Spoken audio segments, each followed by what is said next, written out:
No es ningún secreto que muchos asesinos hacen alarde de su propia inteligencia. Es una característica distintiva de un sociópata. Se consideran por encima de la moralidad insignificante de nosotros, que somos simples mortales, pero sinceramente, creo que el cliché del asesino genio se usa en exceso, tanto que cualquier idiota con una sonrisa engreída y una condena por asesinato recibe esa etiqueta.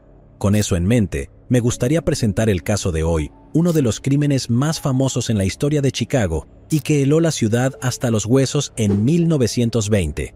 Impulsados por una mezcla de dinero proveniente de un fondo fiduciario, filosofía nihilista y la promesa de atención mediática masiva, dos jóvenes se propusieron cometer lo que creían sería el crimen perfecto. Cuando se dio a conocer la historia de estos dos chicos adinerados y astutos que intentaban demostrar su superioridad intelectual sobre la policía, la prensa y en realidad todos los demás, el caso quedó grabado en la conciencia estadounidense durante décadas. Según algunos, los perpetradores tenían un argumento sólido para el título de genios criminales, pero en realidad su ejecución estuvo lejos de ser impecable. Tal vez esta mortal pareja no era tan astuta como siempre pensaron. Permíteme contarte los hechos y al final me dices si estás de acuerdo. Sin más preámbulos, Leopold y Loeb, los genios asesinos. El 21 de mayo de 1924, Bobby Franks, de 14 años, regresaba a casa después de jugar béisbol con sus amigos en el próspero vecindario de Kenwood, en el lado sur de Chicago. No era el tipo de lugar donde los padres se preocupaban por que sus hijos caminaran solos. Solo personas adineradas vivían allí, en su mayoría rostros familiares de la comunidad judía. Los crímenes que asolaban el resto de la ciudad en la década de 1920 rara vez se trasladaban a este código postal en particular. Bobby era uno de esos residentes adinerados, hijo de un fabricante de relojes llamado Jacob Franks. Era conocido y querido en la zona, un joven deportista apasionado del tenis. Sus padres lo esperaban en casa ese día para preguntarle sobre el juego, pero llegó la hora de la cena y Bobby aún no había regresado. El reloj seguía avanzando y hacia la noche, su confusión se había convertido en miedo. Corrieron la voz de que Bobby no había llegado a casa ese día y preguntaron por el vecindario con la esperanza de que hubiera ido a cenar con un compañero de equipo, pero no tuvieron suerte. Nadie lo había visto desde que dejó el campo de juego después de la escuela. La madre de Bobby recibió una llamada telefónica con noticias de su hijo, el tipo exacto de noticias que ella y su esposo habían estado temiendo. El hombre al otro lado de la línea se llamaba George Johnson y había secuestrado a su hijo. Johnson instruyó a la aterrada madre que esperara instrucciones sobre cómo entregar el rescate de $10,000, lo cual garantizaría la seguridad de Bobby, lo que equivale aproximadamente a $150,000 en el dinero actual. Efectivamente, después de una noche sin dormir, a la mañana siguiente llegó un mensaje mecanografiado por correo, acompañado de otra llamada con el primer conjunto de instrucciones. Este conjunto puso a buscar ansiosamente al padre de Bobby, quien debía seguir una serie de ubicaciones y puntos de entrega, pero desafortunadamente, todo se estrelló rápidamente contra un muro.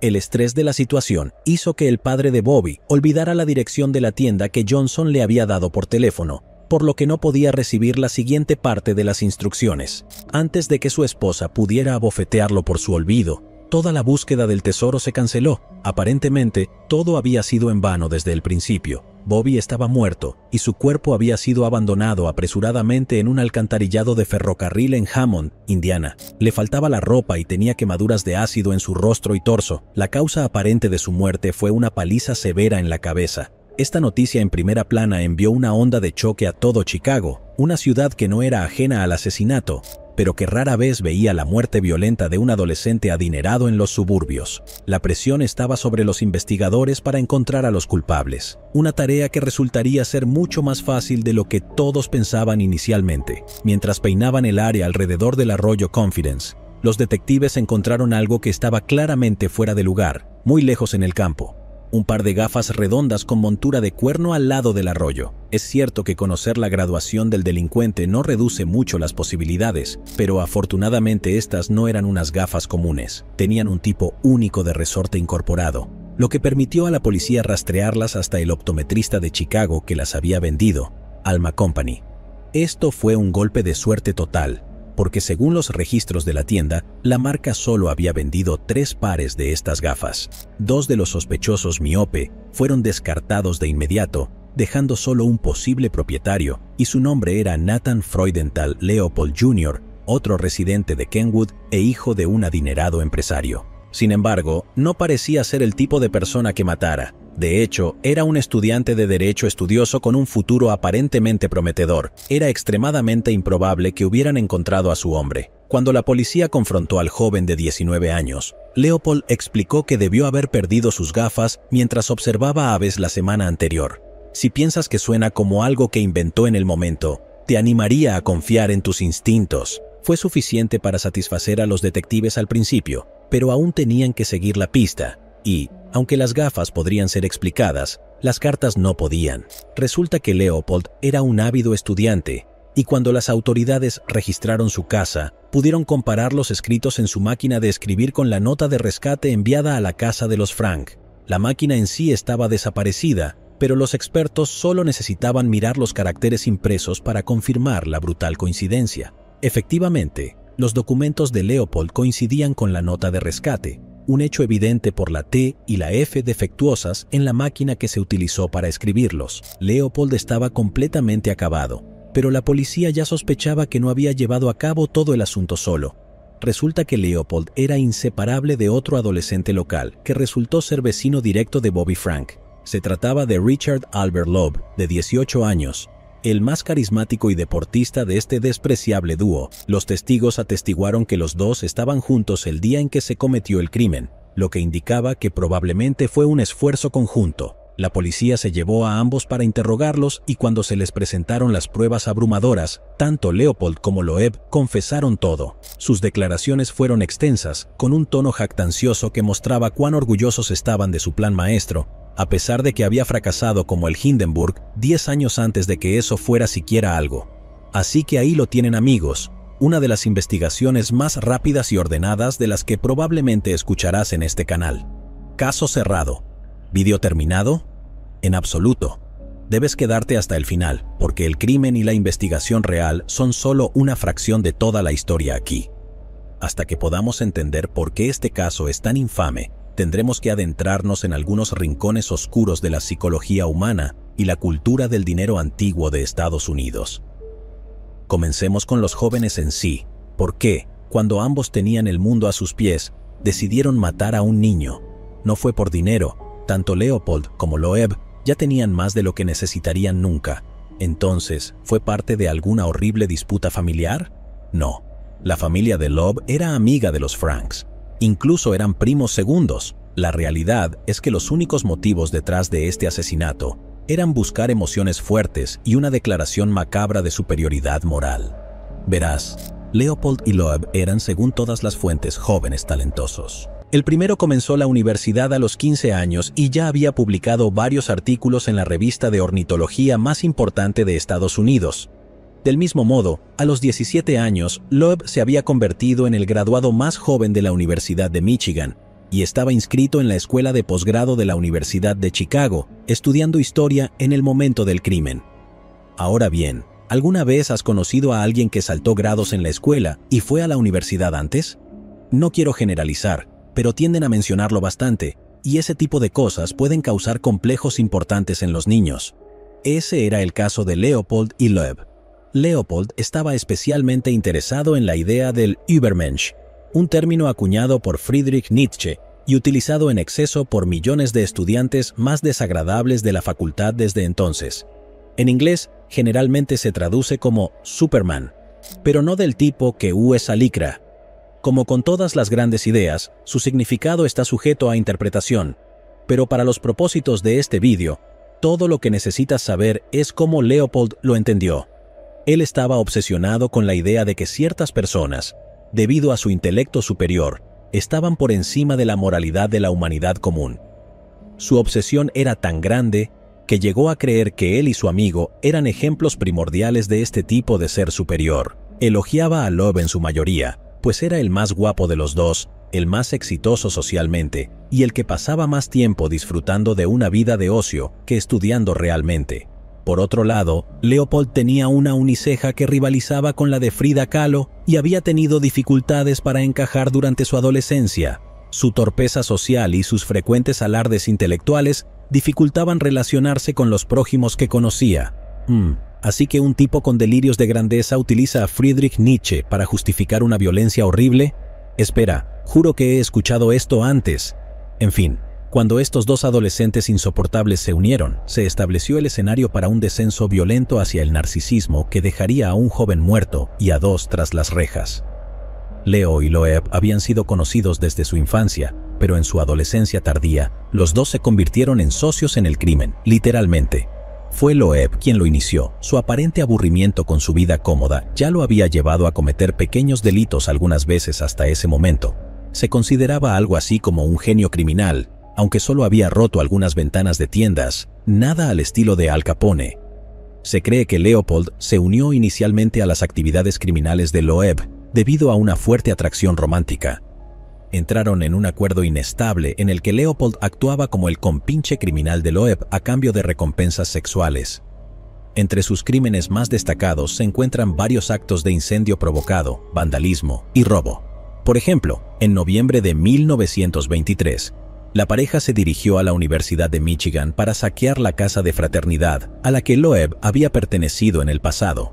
Su botín fue decepcionante, pero incluía una máquina de escribir con algunas teclas rotas, que Leopold reclamó para sí mismo. Fue en el camino de regreso a Chicago que Loeb reveló su plan para su mayor crimen hasta el momento, uno que aparecería en los periódicos y los convertiría en tema de conversación en Chicago. Encantó a Leopold con la historia del asesinato perfecto cometido por dos jóvenes genios, cuya increíble inteligencia aseguraría que nunca pudieran ser atrapados. Pero dejemos que los niños genios se vanaglorien por ahora. Ignoremos el hecho de que el crimen fue ejecutado de manera increíblemente torpe, y escuchemos cómo planeaban escapar. Sus confesiones fueron tomadas por la policía de Chicago el 31 de mayo, y como dije antes, no escatimaron en detalles. Incluso sabemos cuánto costó el arma del crimen, 75 centavos, por si te lo estabas preguntando. Si estás interesado en buscar las copias originales, puedes encontrar escaneos en línea proporcionados por la Universidad del Medio Oeste. Pero te advierto que ambas presentan descripciones sin vergüenza de cada detalle del crimen, lo cual puede revolverte el estómago. En su lugar, permíteme resumirte los eventos. Ambas declaraciones revelaron más o menos la misma historia que la pareja había discutido durante meses. La mejor manera de llevar a cabo un asesinato que resultara completamente irresoluble. Loeb era un ávido lector de novelas detectivescas y creía que eso le daba una mayor visión sobre cómo planear un crimen. Para comenzar, Leopold y Loeb inventaron identidades falsas para ellos mismos y luego planearon cada detalle, desde el lugar donde deshacerse del cuerpo hasta el vehículo que usarían para transportarlo. Su plan era tan extenso que se puso en marcha aproximadamente un mes antes de que se derramara sangre. El 20 de abril, Leopold visitó una tienda de alquiler de autos en el centro de Chicago, usando el nombre de Morton D. Ballard. Se presentó como un vendedor ambulante y preguntó para alquilar un vehículo. Presentó un libro bancario como identificación, que coincidía con el mismo nombre falso. Leopold lo obtuvo al depositar $100 en una cuenta nueva esa mañana. Mientras tanto, Loeb se registró en un hotel llamado The Morrison, bajo el mismo nombre. El imaginario señor Ballard había tenido un día ocupado. Cuando llegó al hotel, incluso había correo esperándolo, enviado por la pareja en los días anteriores. Obtener el automóvil fue la parte más difícil. El operador de la empresa de alquiler solicitó las 3 referencias estándar. Leopold se quejó de que solo estaba en la ciudad por poco tiempo y solo podía proporcionar una referencia: el señor Louis Mason. El trabajador llamó al número del señor Mason, que en realidad estaba conectado a un teléfono público de una farmacia donde Loeb estaba esperando pacientemente. Después de asegurar el automóvil a las 11 de la mañana, la pareja condujo durante algunas horas antes de devolverlo a las 4 de la tarde. El operador de alquiler le dijo al señor Ballard que su tarjeta de registro sería enviada a su hotel en los próximos días. Sin embargo, cuando Loeb regresó al hotel para buscarla, descubrió que el maletín que había dejado en la habitación había desaparecido. Aparentemente, una mucama sospechosa había informado que nadie estaba realmente alojado en la habitación. Cuando el personal del hotel abrió el maletín, habría encontrado revistas viejas. No es exactamente un crimen, pero habría llamado la atención de manera innecesaria cuando te estás preparando para un asesinato, así que nunca volvieron. De todos modos, tenían todas las piezas listas, incluso sin la tarjeta de registro. Avancemos rápidamente hasta el día antes del crimen, el 20 de mayo. Conducían en el automóvil deportivo rojo de Leopold. Los dos visitaron una ferretería para comprar cuerda y otra para comprar un cincel. Más adelante, en la misma calle, visitaron un par de farmacias para comprar ácido clorhídrico. Aparentemente, los farmacéuticos eran mucho más relajados con respecto al ácido de venta libre en aquellos días. Con todos los materiales en mano, regresaron a la casa de Leopold para prepararse. Loeb envolvió cinta alrededor del extremo afilado del cincel, creando un improvisado garrote con el mango. Rasgaron trozos de tela para hacer una mordaza y Leopold redactó una nota de rescate. Estimado señor, sin duda ya sabe que su hijo ha sido secuestrado. Siga nuestras instrucciones cuidadosamente y no le pasará nada. Si no sigue nuestras instrucciones al pie de la letra, nunca volverá a ver a su hijo. Número 1. No se comunique con la policía. Si ya lo ha hecho, por favor, no mencione esta carta. Número 2. Vaya al banco y obtenga $10,000 en billetes antiguos. Asegúrese de que los billetes estén enrollados. Cualquier billete nuevo o marcado será notado. Obtenga $2,000 en billetes de $20 y $8,000 en billetes de $50. Número 3. Esté en casa a la 1 en punto. No permita que se use el teléfono. Importante, no agregó ninguna dirección junto con las instrucciones muy específicas. La verdad es que aún no habían decidido a quién secuestrarían, por lo que tendrían que llenar ese espacio después. Lo único que Leopold y Loeb sabían era que la víctima debía ser un niño, ya que estos Übermensch eran unos cobardes completos y debía ser una persona adinerada. Ese era un requisito clave, ya que la nota de rescate tenía la intención de despistar a la policía. Si estos dos jóvenes ricos, cuyas familias valdrían cerca de $150 millones en la actualidad, lo que haría que el dinero pareciera un motivo y es probable que la policía no buscara entre la alta sociedad. En realidad, no había un motivo material en absoluto, solo la emoción de acabar con una vida y el viaje del ego al ver a la policía y los medios de comunicación fracasar en resolverlo, eran las únicas recompensas que realmente querían y, de forma repugnante, durante un corto tiempo lograron obtener ambas. Debo advertirte que la siguiente parte es muy violenta y muy incómoda. En la mañana del 21 de mayo de 1924, los dos jóvenes se encontraron afuera de la universidad, donde Leopold acababa de terminar las clases del día. Condujeron su auto hasta la oficina de alquiler, donde el señor Ballard, ahora una cara familiar y verificada, no tuvo problemas para alquilar un automóvil por segunda vez. Con uno de ellos al volante de cada auto, se detuvieron en un restaurante para almorzar antes de abandonar el auto deportivo rojo detrás de la casa de Leopold. Todavía era temprano por la tarde, así que decidieron dirigirse a la ciudad para estacionar y esperar donde podía tener una vista de la escuela de Harvard o, si veía a algún niño con apariencia adecuada, podría empezar a jugar con ellos. ¿Ves a qué me refiero con que algunas partes de las entrevistas son extremadamente incómodas? Como parte de su espeluznante reconocimiento, Loeb conversó con el maestro encargado de cuidar a los niños cuando salían de la escuela, así como con un joven llamado John Levinson que estaba alistándose para irse. Frente a la escuela, se encontró con su propio hermanito. Así es, el propio hermano de Loeb iba a la escuela y eso ni siquiera lo hizo detenerse y reconsiderar lo que estaba a punto de hacer. Después de conversar un rato, lo llamaron de vuelta al auto, ya que como Loeb le dijo a los investigadores, había algunos niños jugando en la avenida Ingleside que Leopold pensó que podrían ser posibles candidatos. Después de observar varios grupos de niños, volvieron a centrar su atención en John Levinson, a quien vieron jugar en un terreno baldío. Luchando por tener una buena vista, regresaron a la casa de Leopold para tomar unos binoculares de observación de aves. Estaban tan decididos a terminar con la vida de ese niño, que Loeb incluso fue a una farmacia para buscar su dirección en la guía telefónica, con la esperanza de emboscarlo en su camino a casa una vez que supieran dónde vivía. Poco después de su regreso, Levinson se escapó y los posibles asesinos se desanimaron por su falta de progreso, mientras que el niño no tenía idea de lo cerca que estuvo de la muerte ese día. Uno que no tuvo tanta suerte fue Bobby Franks. Se encontraron con él a un costado de la carretera e instantáneamente decidieron retomar el plan. Franks era un blanco fácil debido a que conocía a Loeb y sería fácil de persuadir para un secuestro. Además, sabían que su padre era muy rico. Se detuvieron junto a Bobby y Loeb habló con él a través de la ventana trasera.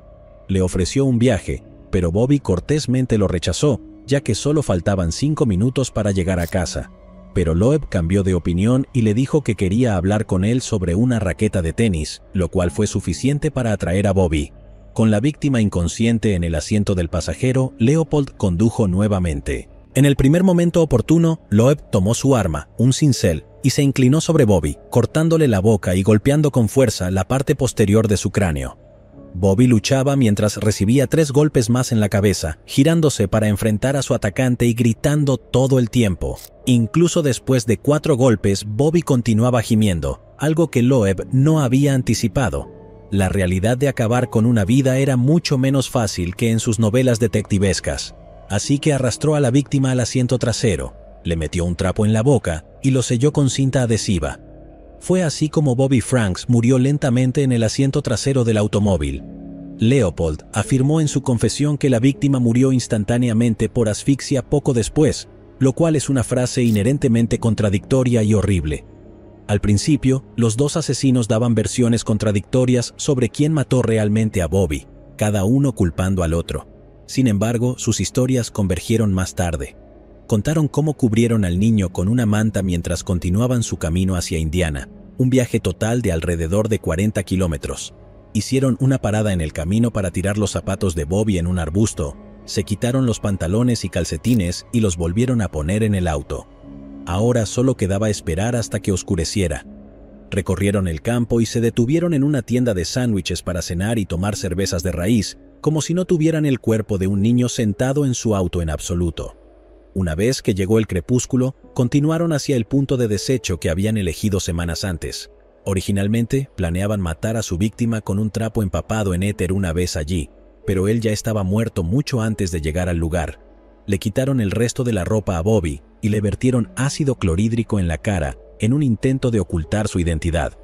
Algunos informes mencionan que lo mismo se hizo con sus genitales, ya que el hecho de que estuviera circuncidado podría ayudar a la policía a identificar a la víctima como judía, aunque ninguno de los culpables mencionó esto en su confesión. Luego, lo empujaron cabeza abajo en el barranco del ferrocarril, dejando la mitad del cuerpo claramente visible. Leopold intentó empujarlo más adentro con el pie. Podemos sentir cierta satisfacción al imaginar cómo un par de anteojos con montura de cuerno se deslizan de su bolsillo mientras lo hace. Mientras tanto, Loeb se fue a lavarse las manos al otro lado de las vías. Luego partieron a Homewood alrededor de las 9 de la noche, y en el camino se detuvieron en una farmacia para verificar la dirección de su víctima. Leopold llamó a sus padres para avisarles que llegaría tarde. Fue él quien, al regresar a Chicago, llamó a la casa de los Franks usando el alias de George Johnson. Esto iba a ser el comienzo de una elaborada caza que distraería la atención de la familia y los investigadores, y satisfaría el deseo del asesino de un drama digno de una novela de misterio. Es bastante claro que la imaginación llena de novelas negras de Loeb jugó un gran papel en la creación de esta parte del plan. Quiero decir, el paso final era que el padre lanzara un sobre con $10,000 desde un tren en movimiento cerca del lago Michigan, y los dos estuvieran esperando en un automóvil para recogerlo. Afortunadamente, la familia se libró de participar en ese juego fútil, aunque no es mucha consolación dadas las circunstancias. Después de que Leo y Loeb pusieron las cosas en marcha enviando la nota de rescate, centraron su atención en las manchas de sangre en el auto de alquiler. Lo limpiaron lo mejor que pudieron, enterraron la ropa en el horno de Loeb y luego se dirigieron a la casa de Leopold para pasar el rato con su familia como si nada hubiera pasado, esperando que su elaborado plan se desarrollara. Pero como sabemos, todo se desmoronó más rápido que un castillo de naipes en un huracán. No comenzó terriblemente. La nota llegó a la casa de los Franks, pero había algunas otras piezas que debían preparar antes de que pudieran hacer caer los dominós que los llevarían a los $10,000. Primero, el auto aún estaba claramente manchado de sangre. Mientras la pareja intentaba limpiarlo en el garaje de Leopold, el chofer bajó para ofrecer ayuda. Lograron despedirlo con una historia sobre derramar vino tinto. Todos hemos estado allí, ¿verdad? Paseando y bebiendo Pinot Noir directamente de la botella hasta que algún idiota se interpone en tu camino. Al final, pudieron quitar la mayoría de las manchas visibles a pesar del susto cercano. Después de eso, Fueron al centro de la ciudad con una serie de notas mecanografiadas que dirigirían la búsqueda del tesoro. Intentaron meter una en un bote de basura, pero no funcionó, así que fueron directamente a la estación de tren. Loeb se disfrazó con un sombrero, anteojos y un abrigo negro. Compró un boleto a Filadelfia solo con el propósito de esconder una nota en el tren. Instruía al señor Franks a moverse hacia la parte trasera del tren y observar hasta que viera una fábrica de ladrillos rojos con el nombre Champion pintado en el exterior. Después de esperar unos segundos, debía lanzar el paquete con el dinero lo más lejos posible hacia el este. Mientras Loeb plantaba esta última instrucción, Leopold ponía en marcha toda la secuencia complicada. Llamó a un taxi a la casa de los Frank y les llamó para indicar al padre que fuera a una farmacia del centro, donde recibiría otra llamada en un teléfono público. Honestamente, parece un paso completamente innecesario cuando ya lo tenían al teléfono en ese mismo momento, pero supongo que simplemente no soy un genio criminal. Fue alrededor de ese momento, alrededor de las 2:30 de la tarde, cuando el dúo tuvo la primera indicación de que tal vez no eran tan buenos en este negocio de crímenes. Pasando frente a un puesto de periódicos, vieron el titular de primera página. Encuentran el cuerpo de un niño en un pantano. Habían pasado menos de 24 horas desde que se deshicieron del cuerpo y ya había sido encontrado. Sin embargo, Leopold exigió continuar con el engaño. Intentaron llamar a la farmacia, pero como ya sabes, el señor Franks había olvidado la dirección. Su dolor, pensando que había decepcionado a su hijo, fue interrumpido por un dolor más profundo. La policía identificó el cuerpo esa tarde, y para Leopold y Loeb, el juego había terminado. Decidieron simplemente devolver el automóvil y regresar a casa. El chofer de Leopold le habló del asesinato cuando llegó, y la ansiedad de la pareja comenzó a aumentar.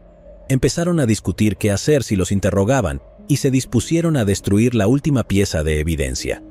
La máquina de escribir fue arrojada al puerto, y sus barras de letras se dispersaron en un río del parque. Las mantas las empaparon en gasolina y las quemaron en un callejón.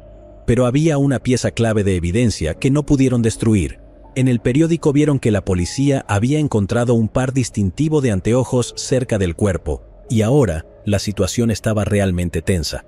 Ahora nuestras dos narrativas se han entrelazado de manera ordenada, y ahora comprendemos exactamente cómo se llevó a cabo este horrible crimen, con todos los detestables y horribles detalles. ¿Pero realmente podríamos llamarlo el crimen perfecto?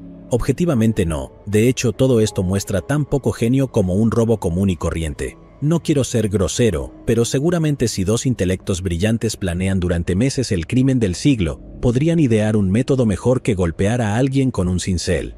Y toda esa planificación, solo para que Leopold dejara caer sus anteojos, descubierto por el mismo talón de Aquiles que Velma de Scooby-Doo.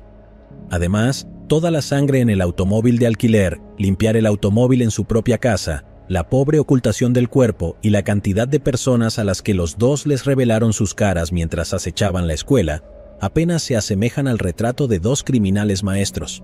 ¿Realmente podría ser que estos dos no fueran genios en absoluto, sino un par de sádicos torpes con buenas calificaciones escolares? Quiero decir, hay una razón por la cual los programas de crímenes no suelen tener a un diabólico ornitólogo como villano. El asesinato y la observación de aves son campos distintos con habilidades muy diferentes. Al final del día, Leopold y Loeb estaban muy fuera de sí mismos, solo dos narcisistas comunes y corrientes viviendo delirios de grandeza. Esa es mi opinión sobre la historia. Sin embargo, en ese momento, los medios de comunicación tejieron muchas historias diferentes sobre lo que podría haber causado este horrible crimen. Estos eran los primeros días de los medios de comunicación masiva, cuando las radios recién comenzaban a llegar a millones de hogares estadounidenses. Todos tenían una opinión y una agenda que promover. Las ondas de radio y los periódicos estaban llenos de todo tipo de especulaciones. Por ejemplo, algunos argumentaron que el crimen era el resultado inevitable de la nueva cultura de libertarismo que se había apoderado de la juventud estadounidense. Las iglesias, sinagogas y valores tradicionales tenían dificultades para competir con los bares de jazz y el sexo casual. Es difícil imaginar el porqué. El evangelista Billy Sunday fue uno de los defensores. Él se levantó contra el miasma moral de la juventud de aquel entonces y sus mentes infieles, de igual manera. Un individuo sin nombre referido solo como un portavoz judío escribió en el Chicago Tribune que los padres judíos ricos eran los culpables de permitir que sus hijos crecieran mimados y sin ningún valor. Y por supuesto, Una vez que se hizo público el aspecto sexual entre los dos culpables, esto se tomó como evidencia de corrupción moral. Ahora, recuerda que esto fue en la década de 1920, y muchas personas estaban al acecho en busca de oportunidades para criticar a los judíos ricos, a las personas homosexuales y al ateísmo. Yo no participaré en nada de eso porque no he perdido la razón. Mi objetivo es darte una idea de la clase de frenesí mediático que se desató alrededor de este caso. La idea del sueño americano mismo estaba siendo puesto a prueba. Después de todo, dos de sus familias modelo habían producido descendencia no mejor que la de los pobres que se pudrían en la cárcel. Se convocó a varios académicos para intentar explicar todo esto. Los psicólogos le dieron importancia al hecho de que Leopold ya había sido abusado sexualmente por su niñera. Incluso se publicaron gráficos en los periódicos con análisis de las formas del cráneo de Leopold y Loeb. ¿Por qué es importante? Bueno, hay una pseudociencia antigua llamada frenología que afirmaba que era posible determinar el carácter psicológico de una persona solo al mirar la forma de su cabeza. Haré un resumen rápido de la de Leopold para cualquier fanático de la frenología que esté escuchando. La inclinación de su frente significaba que carecía de poder benevolente. La parte superior de sus orejas revelaba un instinto distintivo. Sus labios eran sensuales. En medio de este telón de fondo de sensacionalismo mediático, el fiscal del condado de Cook se encargó de lograr el castigo más severo posible, tanto para Leopold como para Loeb. Este era Robert Crowe, un hombre del Partido Republicano con aspiraciones a la alcaldía. Vio su oportunidad de ganarse el favor del público con una rápida sentencia de pena de muerte, y estaba bastante seguro de poder lograrlo. De hecho, Crowe le dijo a los periódicos que este era potencialmente el caso más completo que había presentado ante un gran jurado o un jurado pequeño. Sin embargo, cuando se reveló la defensa de Leopold y Loeb, Crowe seguramente deseó haber bajado el tono de su bravuconería. Se trataba de Clarence Darrow, un nombre legendario en los círculos legales estadounidenses y probablemente uno que sonaría familiar incluso para los oyentes no familiarizados con la historia. Darrow y Crowe se habían enfrentado antes en un caso de corrupción que involucraba a un republicano de alto rango, y Darrow salió victorioso. El juicio, que comenzó en julio, estaba preparado para ser un gran drama en el tribunal, del tipo que el público estadounidense adora hasta el día de hoy. Incluso la estación de radio local UFGN consideró instalar micrófonos en el tribunal para transmitir todo en vivo, pero decidieron que sería de mal gusto. Avancemos rápidamente 70 años y toda la nación estaría mirando el juicio de OJ con palomitas en la mano. Dejaré que decidas cuál configuración es mejor. Pero a diferencia del juicio de OJ, nadie siquiera consideró la absolución como opción. Quiero decir, los dos asesinos habían dado confesiones de más de 30 páginas y se sentían orgullosos abiertamente de lo que habían hecho. Ningún abogado en la tierra iba a convertir eso en un veredicto de no culpabilidad. Pero con Clarence Darrow, el listón se puso mucho más bajo. El éxito significaba evitar la pena de muerte, por supuesto. Cuando llegó el momento de presentar una declaración, tanto Leopold como Loeb admitieron su culpabilidad. Esto les permitió evitar por completo un juicio por jurado, lo cual habría inclinado masivamente las cosas a favor del Estado. En cambio, Darrow solo necesitaba apelar al juez mismo. Todo lo que tenía que hacer era convencer al juez de que Leopold y Loeb sufrían problemas de salud mental en lugar de una locura total, lo cual sería suficiente para obtener una condena a cadena perpetua. Ambos bandos presentaron psiquiatras que dieron explicaciones contradictorias sobre la misma evidencia, lo que generó una reacción negativa contra el campo en los periódicos. La defensa jugó todas sus cartas, incluso argumentando que las presiones de provenir de una familia adinerada habían llevado a los dos adolescentes a actuar en contra de su vida de privilegio. Pintaron un retrato de ambos hombres como fanáticos. Leopold era un sirviente vanidoso desesperado por adorar y servir a Loeb, mientras que Loeb se imaginaba a sí mismo como un genio criminal que necesitaba a alguien que lo aplaudiera. Como evidencia, uno de los perfiles psicológicos citó una conversación que tuvo con Loeb cuando le preguntó qué pensaba sobre la posibilidad de morir ahorcado, y el asesino dijo: «Bueno, es una lástima que alguien no pueda leer sobre eso en los periódicos». Todas estas narrativas y contranarrativas se tejieron a lo largo de unos agotadores 33 días de juicio que alcanzó su punto culminante con un argumento de clausura de 12 horas de Darrow. Su discurso se convirtió en un aspecto definitivo no solo del juicio, sino de toda su carrera. Hizo un argumento apasionado en contra de la pena de muerte y de los principios, invocando toda clase de ciencias frescas de las décadas previas. Argumentó elocuentemente que, si es parte de la naturaleza inhumana o de la propia naturaleza de un individuo cometer un crimen, entonces no se les puede considerar plenamente responsables en el sentido moral tradicional, lo que hace que la pena de muerte sea bárbara. Es una pregunta interesante para considerar. Si aceptamos que factores inevitables como que la locura resulta en una responsabilidad disminuida, ¿se puede extender eso a partes más básicas de la naturaleza humana o individual? Esto podría alejarse un poco de mentes enfermas y adentrarse más en el territorio de los expertos en psicología y criminología, así que lo dejaremos para que lo consideres.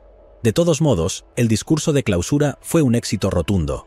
Leopold y Loeb, los asesinos de niños, fueron condenados a cadena perpetua más 99 años por secuestro. Esquivaron la horca y Robert Crowe se quedó pisoteando su sombrero en frustración.